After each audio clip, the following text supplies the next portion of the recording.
बिहार में voter list के revision को लेकर हल्ला मचाने वाले तेजस्वी यादव और राहुल गांधी को आज सुप्रीम कोर्ट से झटका लगा। बिहार में वोटर लिस्ट को वेरीफाई करने का काम जारी रहेगा।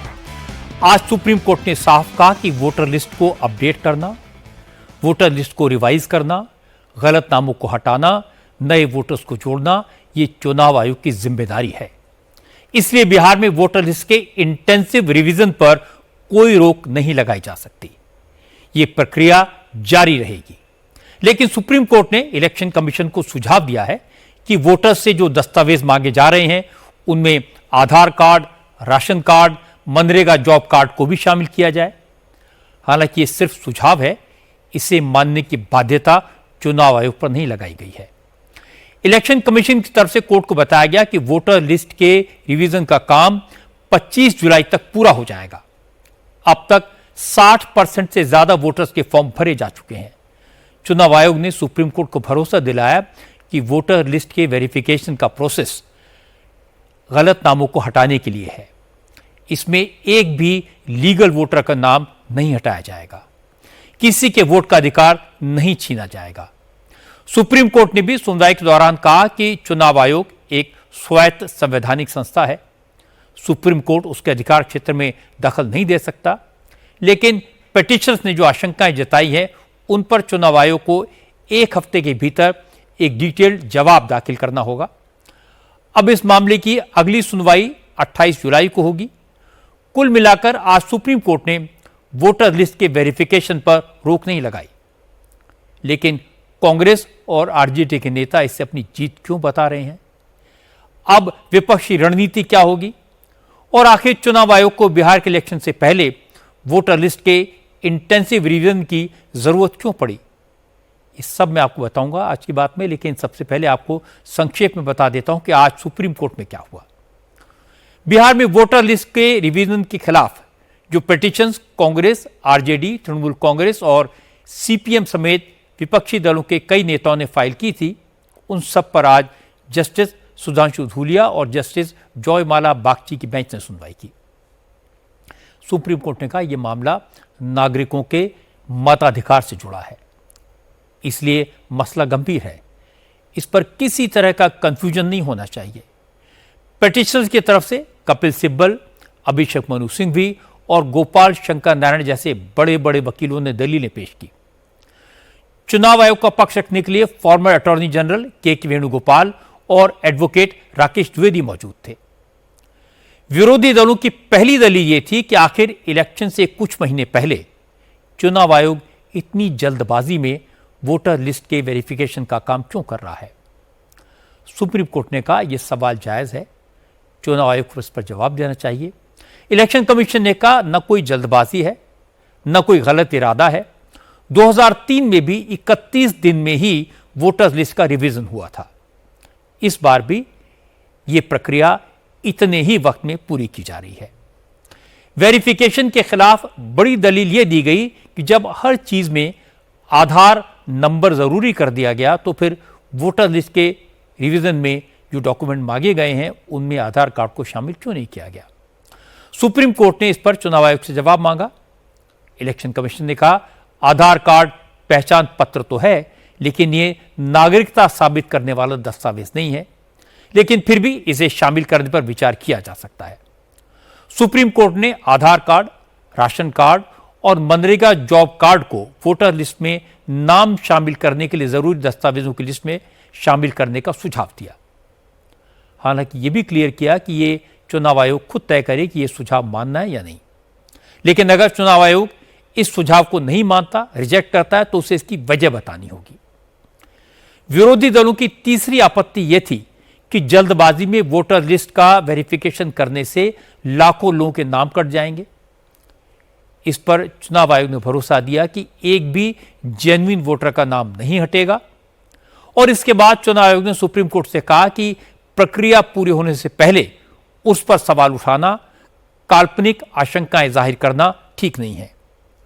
प्रक्रिया पूरी हो जाए, वोटर लिस्ट सामने आ जाए, उसके बाद अगर कहीं किसी को कोई शिकायत है तो उस पर सुनवाई हो सकती है। सुप्रीम कोर्ट ने इलेक्शन कमीशन की दलीलों को माना और वोटर लिस्ट के रिवीजन के काम को जारी रखने का निर्देश दिया। इलेक्टोरल रोल रिवीजन के मामले में माननीय सर्वोच्च न्यायालय का किसी भी तरह का स्टे ऑर्डर नहीं है, यानी कि election commission of India electoral reform को आगे करेगी। रिवीजन जो है इलेक्टोरल रोल्स का बिहार के अंदर वो चलता रहेगा और अगली तारीख 28 जुलाई 2025 माननीय सर्वोच्च न्यायालय ने मुकर्रर किया है। तब तक सारे पक्षों को अपना जवाब माननीय न्यायालय के समक्ष दाखिल करना है और उसके बाद जो भी एक्सरसाइज होगा माननीय न्यायालय अगले तारीख पे तमाम बिंदुओं को विचार करके आगे की कार्रवाई चलेगी। जो माननीय सर्वोच्च न्यायालय के समक्ष याचिकाकर्ता जो थे उनका कहना था कि आधार कार्ड, राशन कार्ड और उनका एक और था कि वोट आईडी कार्ड जो election commission of India issue करती है, इन 3 डॉक्यूमेंट्स को विचार करना चाहिए। माननीय न्यायालय ने कहा कि अगर इलेक्शन कमीशन चाहे तो इन डॉक्यूमेंट्स पर भी विचार कर सकती है, ऐसा उन्होंने आज अपने आदेश में लिखाया है।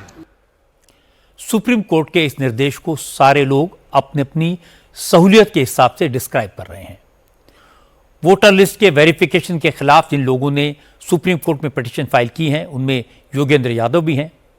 योगेंद्र यादव ने कहा सुप्रीम कोर्ट ने आधार कार्ड को वेरिफिकेशन प्रोसेस में शामिल करने को लेकर जो सुझाव दिया है वो इस बात का इशारा है कि सुप्रीम कोर्ट इसे सही मानता है।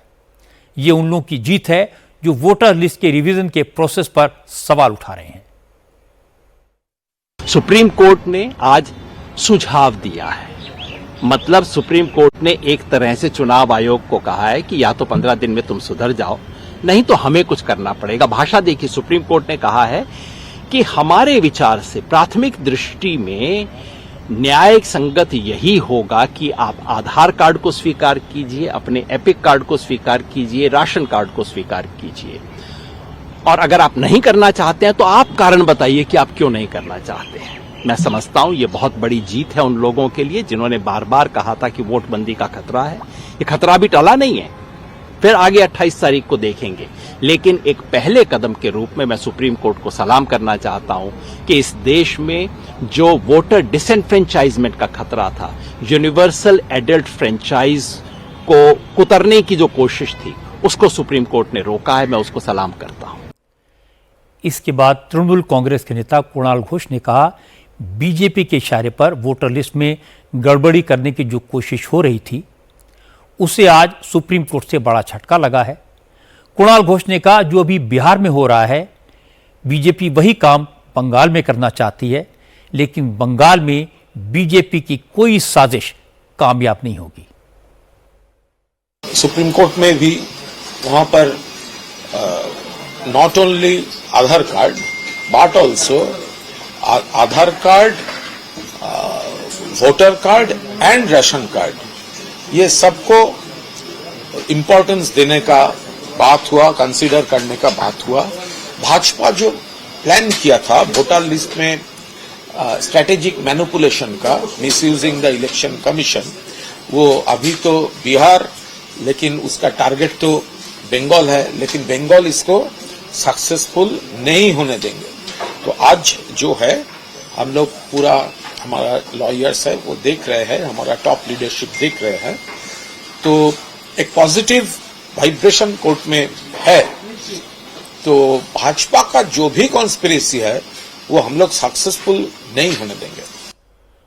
कांग्रेस ने भी सुप्रीम कोर्ट के फैसले को चुनाव आयोग की बड़ी हार बताया।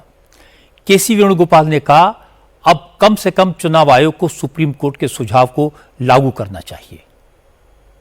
So basically it seems to be a relief for the democracy, but the case is again is fixed for 28th of this month. But the Supreme Court has given a suggestion to the ECI to approve the ration card, Aadhaar and the election I card. And certainly that itself is a biggest thing from the Supreme Court. Supreme Court actually basically have given their view through that, because Aadhaar card, ration card, election ID card to be the part of the verification process in a democratic system. Therefore, I think Election Commission will go with that suggestion from the Supreme Court. Let us wait for that. लेकिन तेजस्वी यादव ने आज भी पुरानी line पर बात की election commission को BJP का एजेंट बताया। तेजस्वी ने कहा उन्हें तो अभी तक समझ में नहीं आ रहा कि वोटर लिस्ट के वेरिफिकेशन में आधार कार्ड को शामिल करने में चुनाव आयोग को दिक्कत क्या है। सबसे बड़ा सवाल ये खड़ा हो रहा है कि आप आधार कार्ड को नामंजूर क्यों कर रहे हैं, आप राशन कार्ड को नामंजूर क्यों कर रहे हैं, आप जॉब कार्ड को, मनरेगा कार्ड को नामंजूर क्यों कर रहे हैं। अभी भी जो है बिहार के लोगों के पास वो डॉक्यूमेंट्स है ही नहीं, कहीं भी कोई भी स्पष्टीकरण जो है चुनाव आयोग नहीं दे रहा है। चुनाव आयोग को आखिर ऐसी क्या जिद है कि उनके कमिश्नर जो है प्रेस कॉन्फ्रेंस करके सारी बात को क्लैरिफाई क्यों नहीं करते, क्यों कंफ्यूजन पैदा कर रखा, किस बात का ईगो है चुनाव आयोग को। ये तो लग रहा है कि बीजेपी के जो पार्टी का सेल है उस हिसाब से चुनाव आयोग जो है काम कर रहा है। तेजस्वी यादव का जवाब दिया केंद्रीय मंत्री गिरिराज सिंह ने। गिरिराज सिंह ने कहा तेजस्वी यादव और राहुल गांधी सिर्फ अपनी ढपली बजा रहे हैं। जहां जीत जाते हैं वहां इलेक्शन कमीशन को अच्छा और निष्पक्ष बताते हैं, जहां हार दिखाई देने लगती है तो पहले ही इलेक्शन कमीशन को बदनाम करने लगते हैं।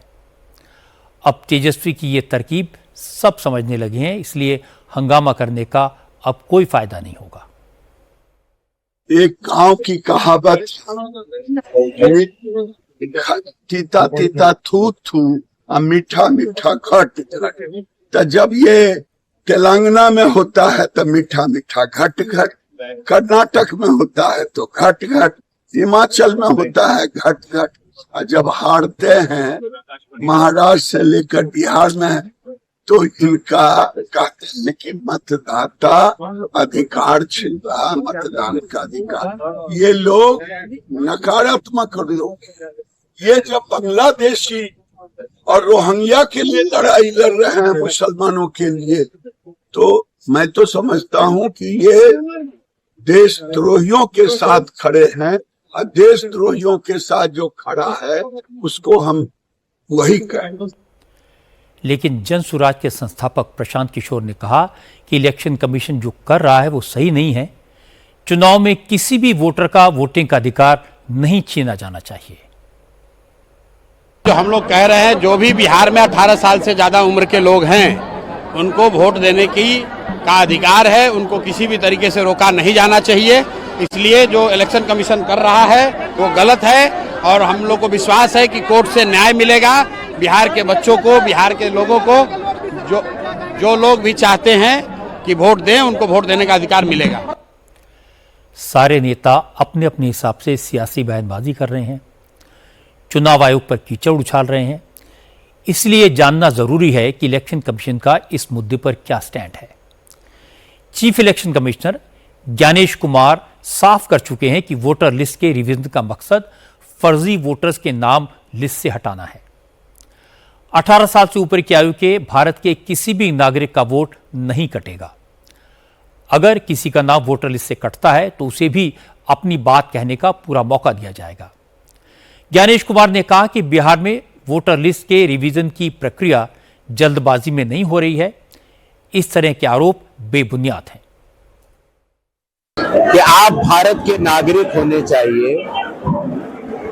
दूसरी पात्रता है कि आप 18 वर्ष की आयु पूर्ण कर चुके हों, और तीसरी पात्रता है कि जिस पोलिंग स्टेशन के आसपास आप रहते हो, वहां के सामान्य निवासी हों, वहां पर आपका वोट बन सकता है। इस तरह का गहन परीक्षण बिहार में 1 जनवरी 2003 के बाद नहीं हुआ।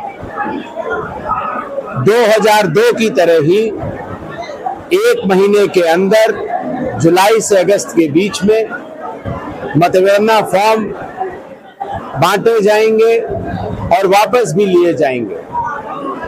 ये कार्य बहुत सुचारू रूप से चल रहा है। सारी राजनीतिक पार्टियां इसमें सहयोग कर रही हैं। 1 लाख से ज्यादा बूथ लेवल ऑफिसर्स लगे हुए हैं। 1.5 लाख से ज्यादा हर पॉलिटिकल पार्टीज ने अपने बूथ लेवल एजेंट्स को नामित किया है, और सभी लोग ईमानदारी से और मेहनत से इस काम को कर रहे हैं। तो पूरी मतगणना सूची सभी लोगों के सामने पारदर्शी तरीके से बनाई जाएगी। हर पात्र नागरिक उसका हिस्सा होगा और कोई भी इनएलिजिबल आदमी उसका हिस्सा नहीं बन पाएगा। वोटर लिस्ट के रिवीजन का मामला पूरी तरह पॉलिटिकल बना दिया गया है। सुप्रीम कोर्ट को भी यह बात समझ आ गई है। सवाल पूछा गया कि चुनाव आयोग को वोटर लिस्ट चेक करने की क्या जरूरत है। जवाब मिला, यह चुनाव आयोग का काम है। पूछा गया, अभी करने की क्या जरूरत है। जवाब मिला, जब चुनाव होंगे उससे पहले ही तो वोटर लिस्ट को वेरीफाई किया जाएगा ताकि कोई फर्जी वोटर वोट न डाल सके। फिर पूछा गया, इस काम के लिए सिर्फ 31 दिन क्यों रखे गए। जवाब मिला कि पिछला रिवीजन 2003 में हुआ था, वो भी 31 दिन में हुआ था। अब तो सिर्फ 2003 के बाद बने वोटर्स की चेकिंग हो रही है, सबकी नहीं, इसलिए 31 दिन काफी हैं। फिर पूछा गया, जिन दस्तावेजों के आधार पर वोटर के नाम वेरीफाई किए जा रहे हैं उनमें राशन कार्ड, आधार कार्ड और जॉब कार्ड क्यों नहीं है। इसका जवाब यह है कि यही तीनों ऐसे कार्ड हैं जो बड़ी आसानी से फर्जी बनाए जाते हैं। बिहार में आधार कार्ड का सैचुरेशन 100% से ज्यादा है, इसलिए फर्जी आधार कार्ड होने की संभावना बहुत ज्यादा है। चुनाव आयोग ने कहा किसी भी जेन्युइन वोटर का नाम लिस्ट से नहीं काटा जाएगा। लेकिन असली प्रॉब्लम इन सवालों की और उनके जवाबों की नहीं है। प्रॉब्लम है चुनाव आयोग के प्रति ट्रस्ट डेफिसिट की। कुछ नेताओं को लगता है कि अगर इलेक्शन कमीशन वोटर लिस्ट को वेरीफाई कर रहा है तो जरूर यह सरकार के कहने पर किया जा रहा है, और अगर सरकार करवा रही है तो जरूर इसमें बीजेपी को फायदा पहुंचाने की साजिश होगी। अब इसका कोई क्या कर सकता है। महाराष्ट्र में वोट बढ़े तो प्रॉब्लम, बिहार में वोट कटे तो प्रॉब्लम। कहते हैं शक का इलाज तो हकीम लुकमान के पास भी नहीं था।